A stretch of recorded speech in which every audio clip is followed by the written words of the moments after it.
Everyone, and welcome to Anime Nation. Today we're talking about the longest debate probably in anime's history, subs versus dubs. If you're watching this on YouTube, feel free to give us a like and subscribe to help support us and watch more great content like our TV-centric show, Cross Media, our video game podcast, the Penultimate Conquest podcast, or our weekly Marvel-centric podcast, the Marvel Mondays Initiative. If you missed any of this week's content, check our website, thepenultimateconquest.com, and check our VODs, and or even see our schedule, which is finally up for the rest of the month. Now, I got some great guys here to discuss this long running battle anime. Both of them coming out straight to Shibuya because of that 20. We got John. How you doing today, John? I'm doing pretty good. Doing good. That's good to hear. Mm. Last but not least, we got my boy Richie. How you doing, Richie? Ryan, I'm doing pretty good. It's always a pleasure to work with you and my buddy John over there. So this is going to be a good time. All right, and let's just get straight into this. John, which do you prefer watching anime in, subs or dubs? I think recently I've become more of a dubs person. I kind of go back and forth, but I think I just get more out of dubs, like the emotions of the language, just like in my because I only speak English. It's the first language I learned. It just like hits me more quickly than like hearing something in Japanese, being like, I think this is how they're feeling, and then reading the words and then being able to see what they're feeling and being like, okay, so that's what they're saying. So for me it's dubs, but subs are important. All right, all right. And what about you, Rich? I have always preferred dubs. I've recently started to push myself to watch subs a little bit more, just so I can like be in the conversation piece. If we're talking about most recent episode or something and the dub's not available, then I'll try to watch the subs, but it's a whole very, very hard struggle for me. So I do prefer the dubs, which I'll get more into why it's a struggle for me to do subs here in a little bit. But I am a dub guy. All right, all right. I guess that leaves me, which would mean I am one of those. I only like it in subs. I like seeing it in its original language. The translations usually add up a little bit better than some of the really weird ad libbing that comes out of dubs. Especially if you've seen that Skate the Infinity dub that they on Twitter clips. It is a trip. But no, I've subs to me have always just preserved the original feeling for the show. But there are certain shows where I definitely think the dub is better. Now, let's talk about some of the strengths of watching dubs versus subs. We I got go on, John. I just like to take a moment to correct something you said. You said you don't like ad libbing in dubs. From what I understand about the dubbing process, it is like impossible to do ad libs because they have to hit right on the marks of like the lip flaps. So it is like impossible to just like make something up on the spot. Because you have to like sync things to the lip flaps and have the words that you're saying in English make sense to what the characters that are already drawn and already speaking say. Um, that's something that I just wanted to say. All right. And so, what do you think are some of the strengths of watching a dub versus a sub? I think it is what I said earlier is that for people who speak English, or even like I know Latin American countries get a lot of Spanish dubs, and any other country that can manage to do a decent dub with good acting and sing things well, is that when you hear something in the language you speak, it hits you more emotionally. Um, because at least for some people, when I read everything in my voice, and I don't act in my head when I read. I just hear like the way I'm talking right now said aloud. Goku, you have to release the spirit bomb. That's how I hear like those moves. Some things, if I don't know what the words are saying, it's like someone could be saying, "You got to do this," and I just hear them saying it like this in my head. Because I gotta keep up with like what's going on the screen and reading. While hearing something in English, it just hits me as soon as I hear it. Sometimes even before I hear what think about what the words mean, I can feel what the word itself says emotionally. And I think that's a pretty strong aspect for if you're not a bilingual person or if you don't understand Japanese very well. All right, all right. And Rich, I'm very interested to hear your answer on this one. What do you think are some of the strengths of watching it dubbed? For me personally, I feel like I can catch everything a lot better when we watch or when I watch a dub versus the sub because I am super hardcore dyslexic. So trying to read what's going on or like what the characters are saying and trying to make sure I'm catching like all the action in a fight scene, I'm just like, oh no. So I mix up the words all the time. Like the words will just flop around and it drives me insane. And I feel like I have to watch the episode 2 or 3 more times just to be able to make sure I hit the mark of what was actually being said and like what the characters were meaning and oh we're planning this, oh you have to do this to beat this guy. No, I like it in dub because I feel like I can capture everything that's going on. And if I wanted to go back and read the manga, after watching some of the anime, I'm like, oh, I really like this, I want to continue. I hear the voice actors voices in my head, kind of like what John said. But once I get to a character I don't know, that's when I have to try to make up a voice on my head. So then once I finally hear it, I'm like, oh, so this is what they sound like, and then I just try to mimic it in my head. All right, all right. I definitely do think the emotional weight for some things is greater, but now I'm going to get into a bit of what I think is a weakness of dubs, and that is the fact that back in the day we had a bit more dubbing studios. Now it's kind of just Funimation and their like group they have because now they're simul dubbing things so they can get it out. What is it? Rich, you watch things simul dubbed. Is it like it's 2 weeks, right? Like how it always goes? Roughly, I know right now for Jujutsu Kaisen, the dub for that, I think we're on episode 16, if I remember correctly, if that was the last one, where I Oh, know like the sub so is like what, 21, 22, 22. 22. But I know the sub or the dubbing company had to do like a little bit of a hiatus because of some allegations or something like that. I can't remember exactly what was going on, but I know they took a break for a little bit. But usually it's about 2 to 3 weeks, or sometimes it is spot on. I know they did that with season 3 of My Hero. They were releasing it dub and sub together. Okay. It depends on the Japanese side in certain regards. How because like the way animation works is like how many finished episodes they are ahead of schedule will determine how quickly Funimation or whoever dubbing can get the necessary video and scripts to start casting and start recording. So a lot of the complaints that people have or a show will be like, "Hey, sorry, but like our 1 week delay is going to turn into a 2 week delay." That usually happens because anime is produced so close to the broadcast date sometimes, especially towards the later end of a season, that they might finalize the show the day before or maybe hours before it airs on TV and then get the scripts or the video footage to Funimation. And then their process starts late, which means that by the time they finish, it's probably like several days later when it was supposed to air. So that's what happens a lot.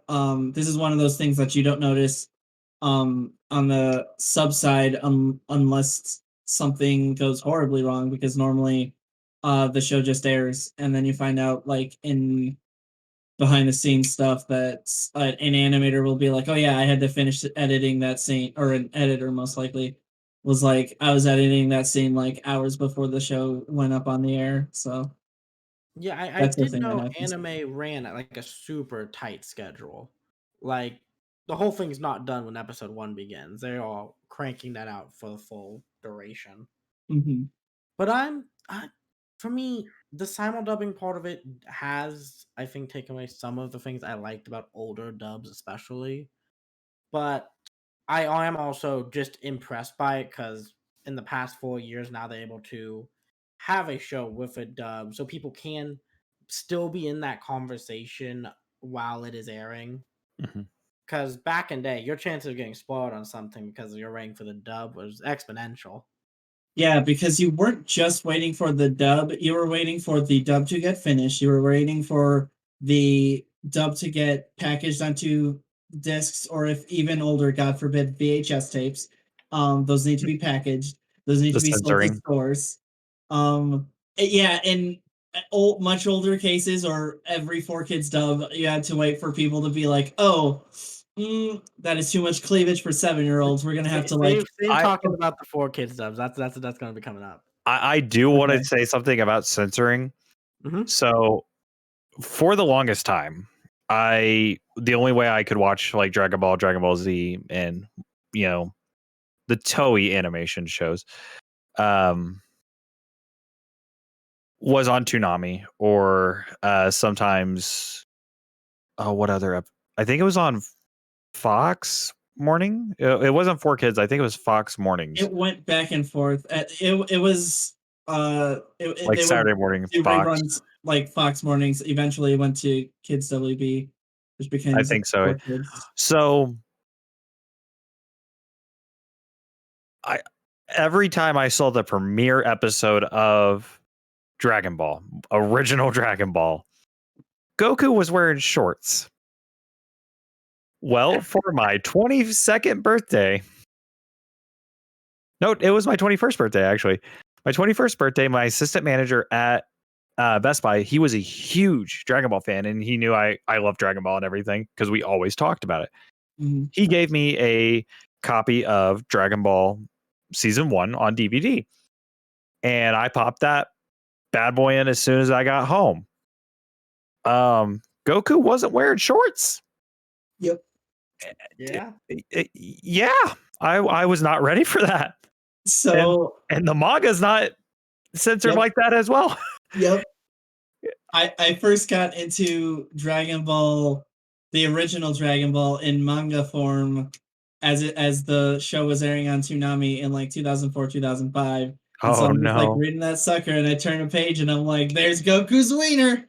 And I was like, okay. Then I keep reading, and then this old guy's like, "Can I see your panties, Bulma? If I see your panties, I'll give you the Dragon Ball." And she's like, "Sure." And then you just see her butt ass naked because she just wasn't wearing panties that day. And I was Goku like, took them off of her. I am 15. Thank you, Viz Media, for this moment. Reading it, not with my parents. They would go to the rest of the mall. I would sit on the floor in Borders and read manga like every middle school, high school kid would. I did that. I even went to the library after school, the Bartholomew Also, County Public Library. I would just go there and grab a rest manga. in peace, Borders. That Dude, is, rest in peace, Oh, Borders. right. I miss Borders. Borders was a Did, great bookstore. did anyone else have Walden Media Store? Like I've never heard of a Walden Media Store. we had I one think in the Fair Oaks Mall back home, and it went out of business and then turned into a Nirvana Gals. Let me make sure I specify Nirvana Gals. it's Gals, GALS. Yeah, I was like, oh, Interesting. okay. I've been to a Nirvana store, but I've never heard of Nirvana Gals It before. was mainly like the tapestry stuff and like Oh, I see. incense sticks and burners and all that fun stuff. And I was just like, It was like a hippie store. oh, it was a I hardcore hippie store. Okay, It is for hippies, and I'm 17-year-old, and I'm going to be a hippie now. People in that I high I school wanted Walden Media. demographic. I wanted Walden Media back. I wanted to go back in and start reading my Mhm. Inuyasha manga. Mhm. Now, I part of the reason why I went with dubs growing up, there's the obvious fact that I would just turn on the TV and 4Kids would be like, here's One Piece, or Foxbox would be like, here's the One Piece 4Kids dub. And I would be like, I am 12 years old. This is the only way. We didn't have broadband internet. So like downloading an anime episode would have taken a week and the phone line for the entire week. So that was not an option. But even when I started getting to like denser anime like Cowboy Bebop or Samurai Champloo, I was doing that through my local library. Um this the librarian we got there, she was like, her son was like my age. We were actually in the same class. And so she was like, understood that anime was like a popular thing. So our DVD section had an entire anime section. And so like I went through Samurai Champloo and some of Ghost in the Shell. My brother would watch it without me, and that's why I still haven't finished it to this day. But I'm working on it. And so one of the reasons why I would go with dubs instead of subs is because the dub had to be especially bad for me to take the effort to go pause, main menu, audio, Japanese, because they would always just autoplay in English, and I would be too lazy to change it unless the dub was terrible, which is why I watched Evangelion mostly in Japanese. Because I couldn't stand Shinji's voice. He did not sound like a teenage boy. He sounded like an old man doing a weird squeaky voice. Like, this doesn't sound like a teenager. This sounds like a weird guy. And that's the perfect segue into what I want to talk about. Some of the strengths of subs, because I think the voices are one of the stronger aspects for me. Like, there's a lot more distinguishing, and I feel like the characters line up a bit better. Some of the voices. There is some really good voicing in subs, I will admit that. But there's also some really cursed ones. And John brought it up to me the other day because with the release of Kingdom Hearts 3 on PC, you can play it in Japanese. And holy hell, Donald's voice is cursed. Ultra cursed. Oh my god, Very it's so cursed. bad. It is so bad. Ryan, don't do it. I wouldn't even say it's bad. It's just, it's so good that it doesn't sound like a Japanese actor doing a Donald Duck voice. It sounds like Donald Duck has learned how to speak Japanese, and that's what's cursed. I think it's good. I think it's a fun time. Yeah, we'll go with that. I do think that a lot of anime is like intended to be listened to in Japanese. It is produced by Japanese people for Japanese audiences, so there's going to be something lost with certain, like especially slice of life shows that are set in Japan and that are supposed to be like normal Japanese people or cartoonish Japanese people talking to each other. But on the other hand, you get things like what I like to call the Masako equation, which is that there is one actor named I forget her other name, but like the last name is Masako, I think, and she voices Goku in Dragon Ball. The problem is she also voices adult Goku in Dragon Ball Z and every Dragon Ball iteration. The other problem is she also voices Gohan in Dragon Ball Z and every other iteration, no matter what his age is. The other problem is she also voices Goten in every iteration, and she does the exact same voice for all of these characters. An entire generation of Gokus all have the exact same voice, including Goku as a child has the exact same voice as Goten, who looks exactly like Goku to begin with. And that is a little too far for my taste. And that's one thing I was going to bring up was the child voice actor for Goku in the original Dragon Ball also voices Goten in Dragon Ball Z, but like it's not to that extent. No. Holy hell. And neither of these characters voice Goku as an adult or Gohan as a kid or Gohan as an adult. Gohan as a kid has a separate voice actor from Goku as a kid. Mm-hmm. And sure, Goku and Goten, like they have to have that similarity, like they're not drawn. Look the exact same. Yeah, but they still have different deliveries. That's something that might be easier to tell in English than in Japanese if you don't speak it. But the fact that like Teen Gohan and Teen Goku and Goten all sound exactly the same as their adult versions is really weird, and I don't like that. I guess this is the time where I flex that I speak fluent Japanese. That 4-year college degree got me something. Here I am. Here I am. that Show off. that answers a lot of that makes a lot of See, things make sense. here's why I never learned Japanese. I'm dyslexic. Reading one language is hard enough. Why the hell would I want to go and learn another language completely? There are Symbols in there or- for you. especially there- when the written language is just characters. No, thank you. I'm sorry, but no. Like my friend's dad taught Japanese at our school, and I thought about taking it in high school, and then I remembered, nah, I'm good. Thank you though, but I'm good. All right. There are kanji and hiragana, where the differences between two of them are literally a single stroke that might be like just a little dash. And it's Yeah. like, oh, with the dash, it's this thing. Without the dash, it's a totally different thing. Don't mix them up. The like first boss of learning Japanese is learning the difference between I think it's both the katakana and hiragana for so and the one for shi, because Yeah. they are the exact same, but like the angles are different. Yes, Like it's one the way starts that from the top, goes to the dash bottom, is tilted. and goes from the top, or Yep. starts from the bottom and goes towards the top. I am proposing the penultimate conquest goes to Japan once this pandemic's over. One day we can do I love this idea. Now we're moving on to I want to talk censorship in dubs because I think that may Oh be God. my least favorite and favorite part of dubbing. From any cigarette in anything turned into a lollipop Oh, that's so to good. We're to going a different route than what I was thinking. Pokemon's iconic rice donuts. Which I have a story about that, if that's okay. oh, of course, John, please. Oh Okay. no. So there was one day where I was on a date with a girl, and we were both I only date weebs, so we were both weebs. And so I was like, oh, I live in a college town. I live at Bloomington, which has IU. So there's a bunch of Asian stores around here. And I was like, I know the area very well. where the Japanese store is. It's right next to the Kroger. So we walk in, we're walking around, and I find one of I forget what they're called, but it's like a hot bun with bean paste in it. And I was like, I'm gonna buy one of these because it looks kind of like a little biscuit. Yeah. Yeah, that's a red bean like street roll basically. Yeah.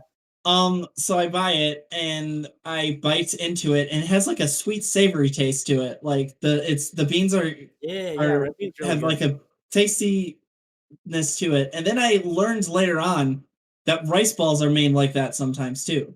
Yeah. Like the rice on the outside, and then they fill it with that paste. And I was like, when you think about it, that's weirdly not too far off from a jelly donut.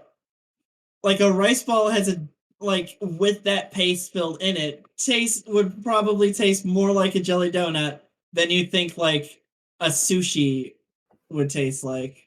And I was like, I kind of get it. Have meat and many other things inside Oh, that yeah. filling area. And I think it was supposed to be seaweed in the show too. I don't think it was. No, they were seaweed wrapped. They were wrapped like that, and then like they had the triangle shape. that little triangle shape. Which nothing was better than Brock whipping up some donuts. God, I think I miss Pokemon.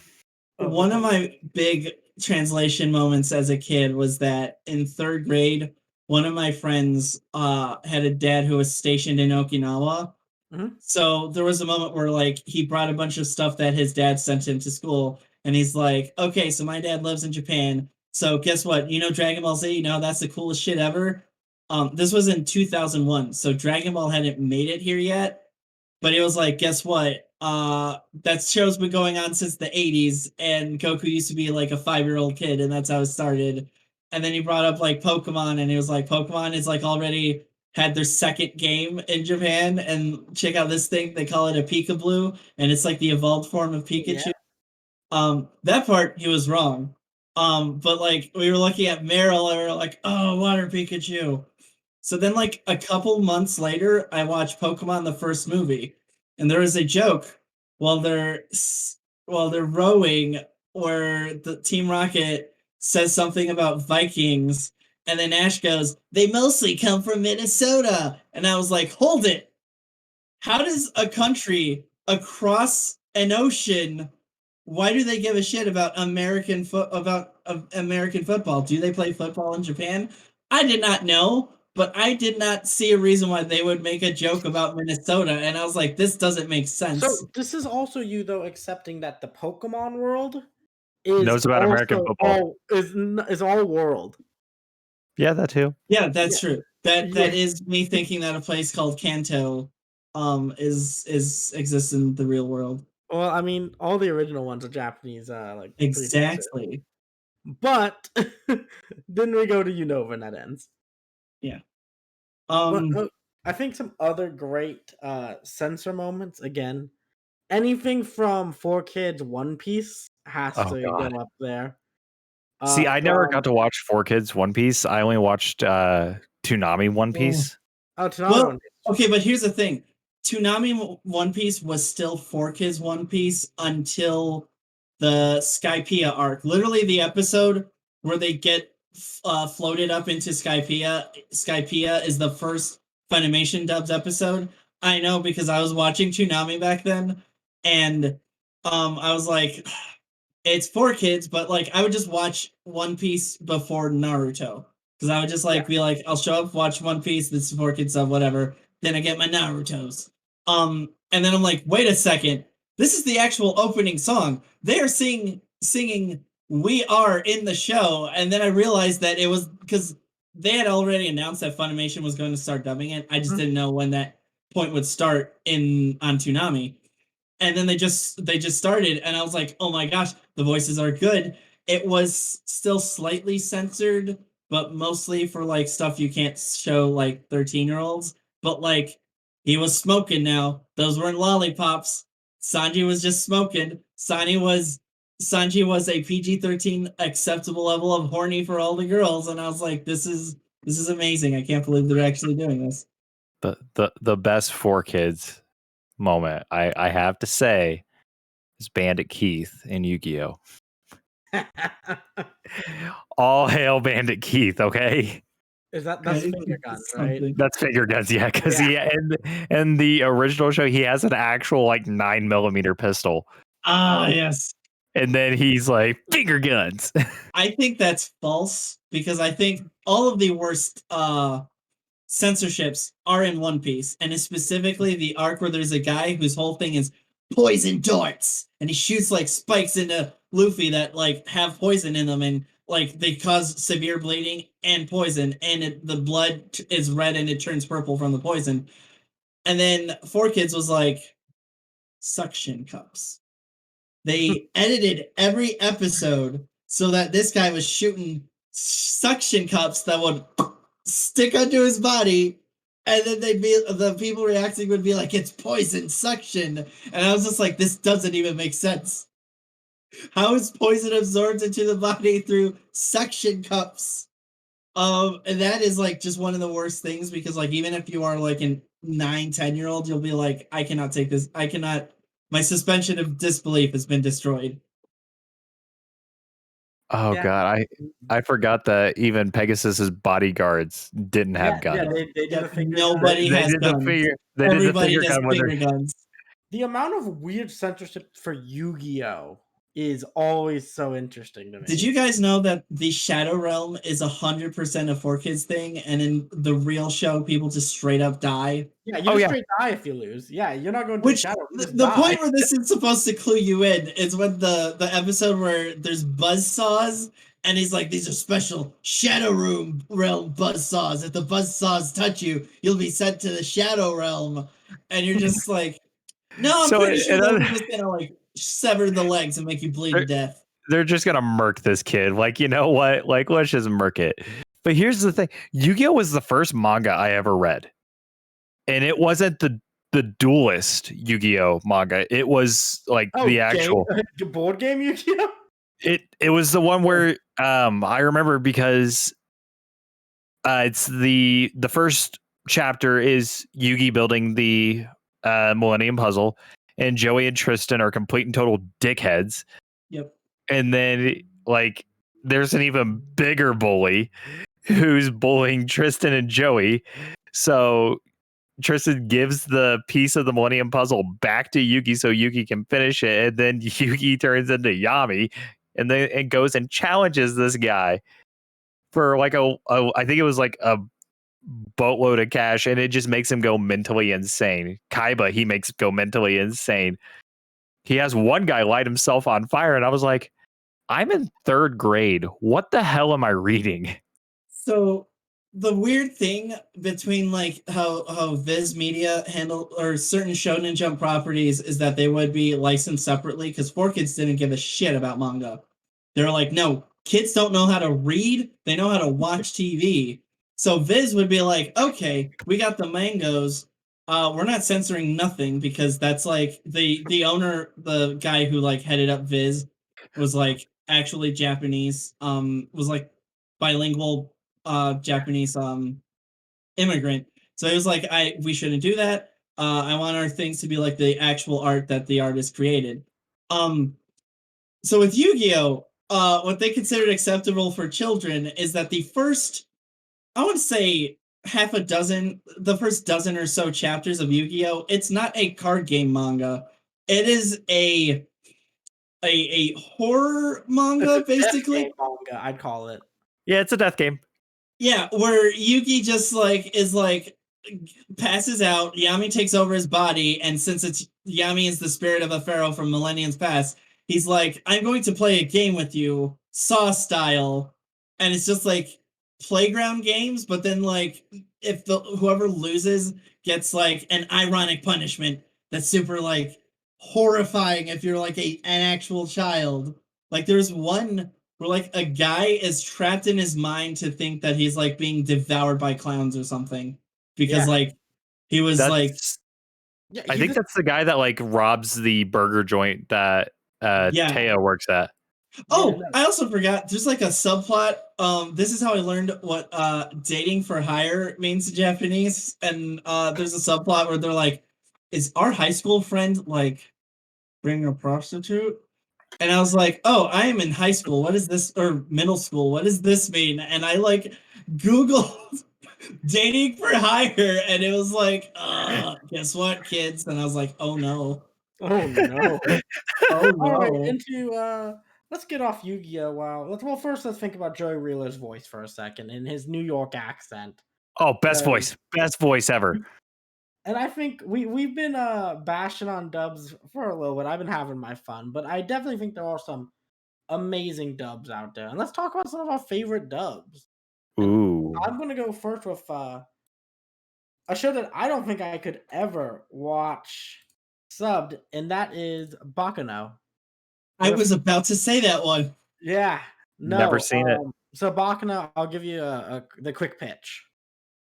Baccano is set in the 1920s. It is a gangster, like 1920s gangster story. In Chicago. And it involves a train called the Flying Pussyfoot. That's all you need. I consider Baccano as like a period piece Cowboy Bebop. Like not explicitly, but like it does a lot of the similar things that Cowboy Bebop does, where sometimes the episodes are like self-contained and it's just like a day in the life of these characters. But it's also a lot of people like to call it the Pulp Fiction of anime because it kind of like jumps between time period. Could definitely get to calling because like there's like a set story, but it sort of starts like towards the end. Actually starts at the very end and then goes into the middle and then like jumps back and forth, and then at the very end it kind of sums it all up together. Really good for the time, because that was 2008, 2009, somewhere in that era. I saw it in 2010 by the time it made it to Netflix. I thought it was like a fresh from the last season anime, and then I looked it up and I was like, oh, this came out in 2008. How have I been missing this for so long? It's only one season, right? Yeah, 12 episodes, I believe. All right. Well, I guess I have to add that to my list. That's an easy one night watch. It is one of the rare shows.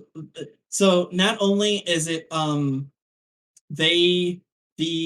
what's his name? The audio director for the dub was like, I could just do it like a straightforward good dub, but he challenged himself and he was like, he watched a bunch of noir and like gangster movies from the Yep. 1920s, and then told all of his actors, "Hey, we're doing gangster accents. Here's a bunch of movies of how gangsters were portrayed in the media at during when this is set. You're all talking like this." And everyone sounds 100% believable. So they're Yeah. always like using slang and like talking like this. Then they're like, "Hey, you gotta get the bengos and the bazongos." Like everyone's like, half of them Yeah, are they got Italian those thick mafias, Italian accents. It's great. and it's perfect. Like it never takes you out and make you like think, "Oh yeah, this is clearly like a bunch of anime dubbers like trying too hard." No, it sounds really good. Oh, Hmm. oh yeah. But Richie, what's one of your favorite dubs? Ooh, I because know. mainly all the animes I watch are dubbed. But is anyone where you're like, this dubbing really stands out to you? Ryan, do you want me to double down? You can always double down. High School DxD. I have never once watched that dub, so I Oh do my god, not. it's great. I've watched the sub because I was waiting for season 4. And so I ended up watching the sub of that, and I couldn't I couldn't do it. Like there was something about Issei's voice in it that just rubbed me the wrong way.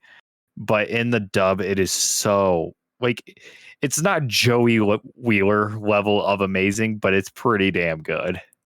Like ironically amazing or actually amazing? No, it's actually really good. Okay, because Joey Wheeler is ironically amazing. Oh yeah, I that's think ironically amazing. yeah. I would say either that or Soul Eater has a really good dub, and even Dragon Ball Z I think has probably one of my favorite dubs.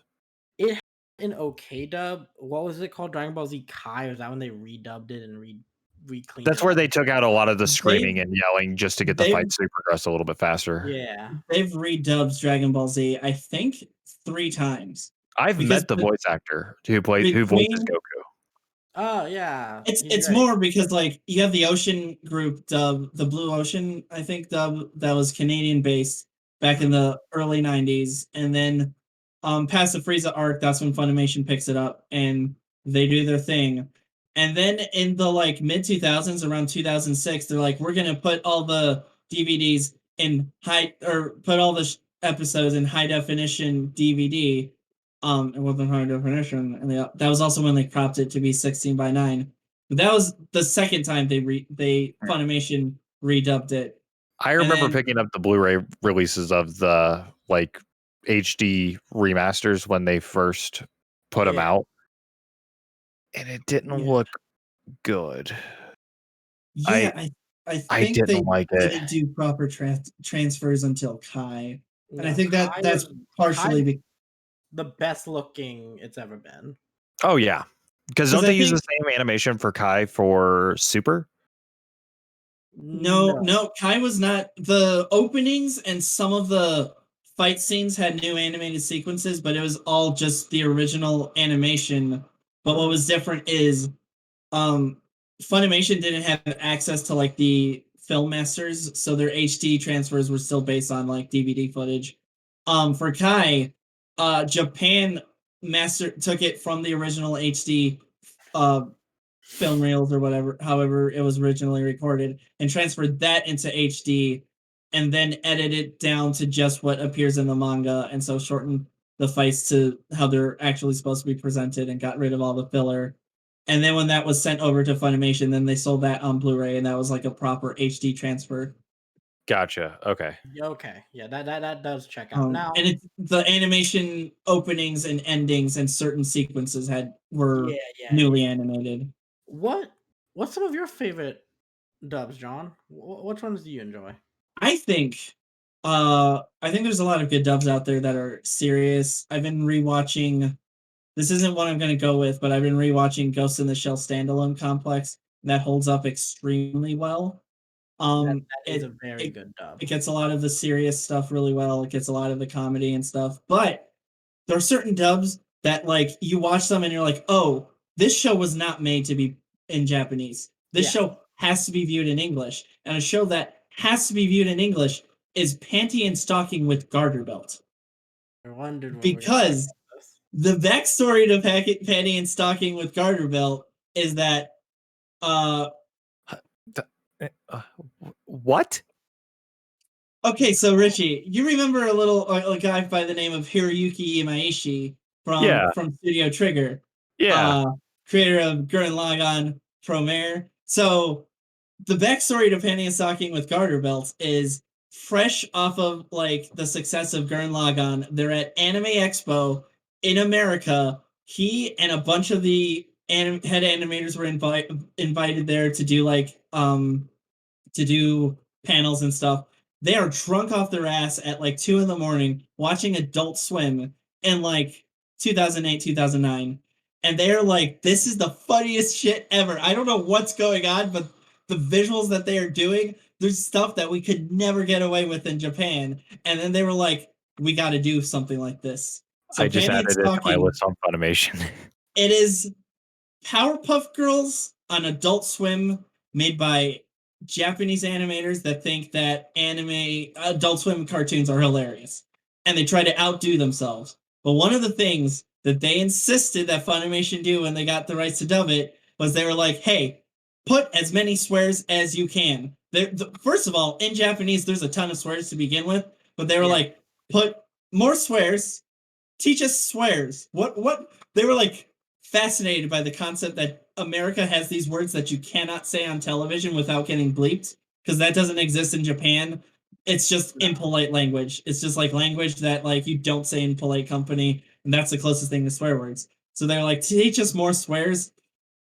Teach us how to make weird swears. That's why you get sequences like "you motherfucker," "you fatherfucker," "you son of a bitch," and like people just like saying the nastiest words they can come up with. And the show is like, it's like Powerpuff Girls in that each segment is two 11-minute shorts Uh, instead of like full episodes. so like And so basic Cartoon Network stuff. Yeah, yeah, Really, yeah, just imagine anime, Cartoon Network with just Adult Swim humor. That's the best way to put it. if you've Get ever behind that. seen like Neo Yokio is basically the American version of this show, where that show is like just a parody of like anime tropes and shenanigans. This is that, with the frame story of being that there are two angels, one called Panty, one called Stocking. You don't They used deserve to a big be Toblerone. They don't deserve a big Toblerone. No, they don't. They got kicked out of heaven for not being good at their job, so now they gotta kill demons in order to get enough coins to buy their way back into heaven. Because I guess if you get enough, when you kill demons, they explode into coins, Scott Pilgrim style, and then they can cash those in to get a pathway I'm back already into sold heaven. on this. I'm sold. Like I added it to my list. Yeah, Like, Penny no, is it is. Penny is super horny and has sex every chance she can. Stocking is a glutton that just loves sweets and doesn't get fat most of the time. And the best part is they have a pet dog, zombie dog named Chuck. And the joke is it is straight up the Gib or Dib the Yeah, dog suit from Invader Zim. Invader Zim. yeah. That's But awesome. like, and they just like kick the shit out of it because it's a zombie and can't die. And whenever they're angry, they just beat the shit out of this. And then someone that's like trying to help them actually do their job is Garterbelt, Father Garterbelt. He is a Catholic priest. Um, Oh there no. is a teenage boy that has a thing for panty and stocking named Brief. He wears a fake proton pack and a legally distinct Ghostbusters outfit. Father Garterbelt is always like touching on this boy. And that is the weirdest part is I would never think I'd see an anime that makes Catholic priest jokes. Oh And no, that is like a it weird is. attention to detail that they get. That's like, I don't think that's a humorous thing to like most of High Japan. School DxD definitely touches on the Catholic priest stuff at the very beginning. Interesting. I should check that out. Now, I want to move on to another show that follows the reason why I like the Panty and Stocking dub, but keeps it to a serious level, and that is Black Lagoon. The dub for Black Lagoon I have seen that one. is fucking fantastic. It is one of those. It's another one of those shows. I don't think it was meant to be in Japanese. The way the characters are, the amount of diversity in that cast, it was definitely meant to be watched dubbed Mhm. with everybody speaking in their own languages and stuff. That is And very cool. I'm glad they did that. I know some companies have been doing that too. yeah, because goddamn, it is a fantastic dub and just a fantastic anime. It is in my top 5 favorite animes of all time. If you have not watched Black Lagoon, give It's it a been watch. a hot minute. I think that was one of the first animes I watched I put for it like on the same start place to where I finish. put shit like Cowboy Bebop and Trigun, which also have extremely good dubs. Some of those classic 90s dubs are fucking iconic. Well, they Hey, like paved the way for good dubs. Sorry, Yeah, Rich. Continue. where would you put it compared to Soul Eater? Just curious. Soul Eater. I've never watched Soul Eater dubbed. Um, I retract my comment. so I have a problem with the Soul Eater dub, Oh, but I I love don't it. want to. I don't want to be a jerk because like I don't.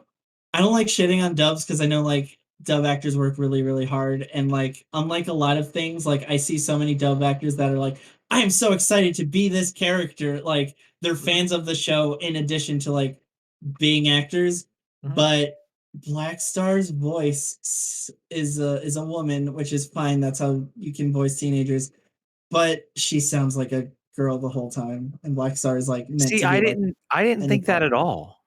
I thought That's Black Star's interesting. I thought Black Star's voice for the dub is like pretty spot on for like what the character's trying to be. He's a immature, wants to be the best, you know, over the top He's Mhm. Naruto cocky. light. Yeah, he's Naruto Light.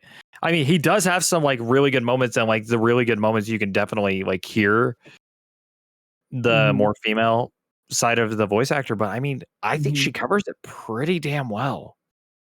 Mhm. Okay. No, I definitely can see that.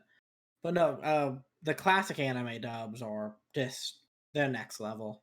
You know what's unfortunate? I don't want to make this a huge segment, but like one of the things that made me fall in love with anime was the Full Metal Alchemist dub because I had never seen a show cover like the themes it covers. Like it goes into racism and systemic violence and No, like Full Metal is generations amazing. M- continuing like Mutation, yeah, the ethics original of face swap. science.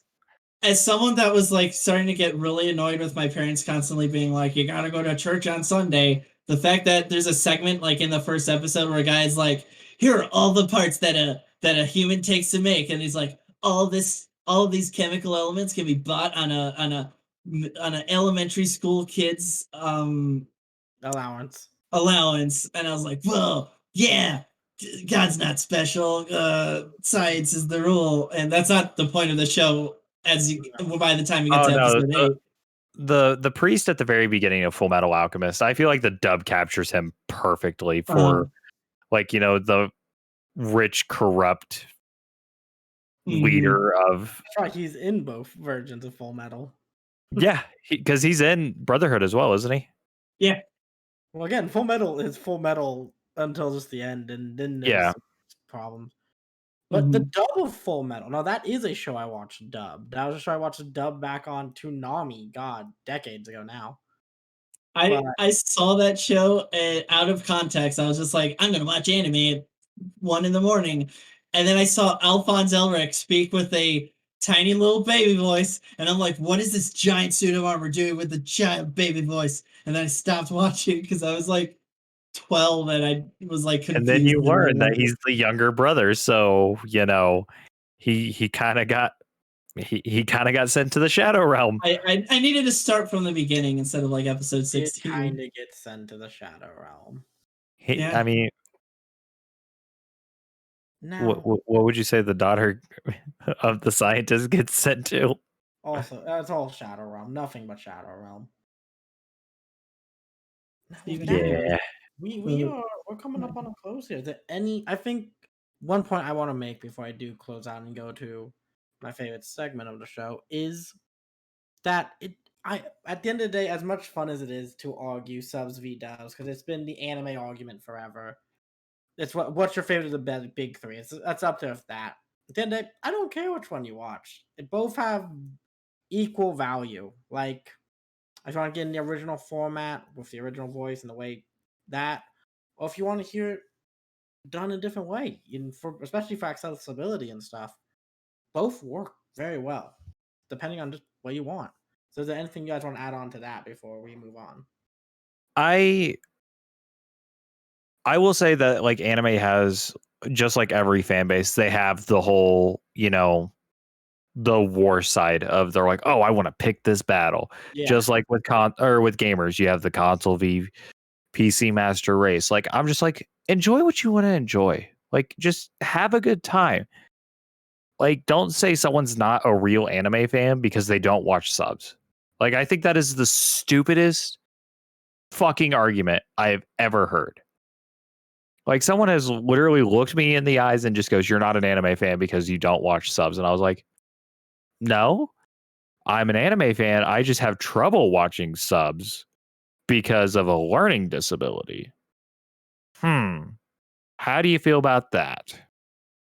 and that's the perfect thing. No, you're a true anime fan. As long as you're enjoying the content, you're an anime fan. That's really it at the end of the day. And now we move on to my favorite little segment, my bi-weekly manga recommendation. And Pulling today up my I'm app. recommending High Score Girl, a cute Woo. little love story about some kids who like fighting games. And Who did that one? Is it, Rensuku Osaki. no, is it Viz Media, Shonen Jump, or? Let's see who did this. This was Square Enix. Square Enix Oh Media. wow! Damn. Because I remember they did the anime. Also, if you don't like manga, I understand. Watch the anime. It's on Netflix. Yeah, Oh, it is on I Netflix. I Mhm. actually decided to like start practicing fighting games because High Score Girl was so good and kind of like broke down like the thrill of like fighting games, and especially season 2 does a really good job of like showing how like relationships, especially like within a hobby, can be so much more interesting than I like this girl and I would like to date her, but I'm too afraid to tell her my feelings. There's like at some point there is just like a fascinating turn this series takes where it's like a guy and a girl and their entire relationship is like we want to beat each other at fighting games. Yes, Like it's it's fantastic. not, oh, I hate you so much that you're better than me, I want to date you. No, it is just a purely like I want to be better than you at this game and you're getting better and I don't like that, and I think that's pretty cool. All right. All Well, right. that's added to my list, so I can, Yeah, look into definitely, that. definitely watch that one, especially if you like vintage video games. A lot of fun references. And with that, let's get to plugs. John, what you plugging today? What you got for me? I'm you can find me at on Twitter at Noisy Shark. Actually, I've been trying to work on stuff. My real job schedule has been really annoying, so I haven't been able to find time for stuff. I should be able to work on things, but like, probably doing Mario 3D World review, playing through Persona 5 Strikers. Planning to do a review on that when I beat it. You should check out my likes on Twitter. I retweeted a thread where a translator goes into the logistics of like deciding what words to describe certain Japanese terms as. Oh, Because that like does actually sound really interesting. a bunch Is of that the people, thing you sent me the other day? it might have been. I Okay. I sent you a lot of things. Yeah, But we go back and forth a lot. it was specifically a bunch of people got real mad that's in the latest episode, or only I think episode of Nagatoro. She says, "Oh, you've been acting sus, haven't you?" And Oh, people were so like, good. "Sus, Amogus, oh man!" And this lady was like, "Okay, let's break down to like what she is saying in Japanese and why we would use that word." And it wasn't the person who translated it, but someone that does translate a lot of Yeah. things. And she explains that, and that's a really cool thread. There's a moment where she also says, people got really mad about this joke I made where someone says, I used to be an adventure you, but then I got shot an arrow in the knee. And she's like, a lot of people were like, oh, why are you throwing memes in here? And she's like, sometimes Japanese authors play video games and they like Sometimes you Skyrim. just got to meme to meme, and if there's a Yeah. big No, memer I no, no. know, It, you know, it, it wasn't just like a throwaway meme. It was literally the author made a Skyrim joke because he likes yeah, Skyrim. yeah, Because it was in an isekai. I remember it. yeah. Yeah, so it So made sense. one last thing I do want to say Yeah, is on this talk of dubs versus subs. On the one hand, you are going to miss out on certain things if you're only dubs, because there are just some shows that are so old and so specific to Japanese audiences, they might never get a proper dub. Mhm. So certain things like some of the original Gundams, you're stuck with the dub that they made in the 70s or 80s when they first came out. On the other hand, I don't think there's ever been a bad dub since like 2012.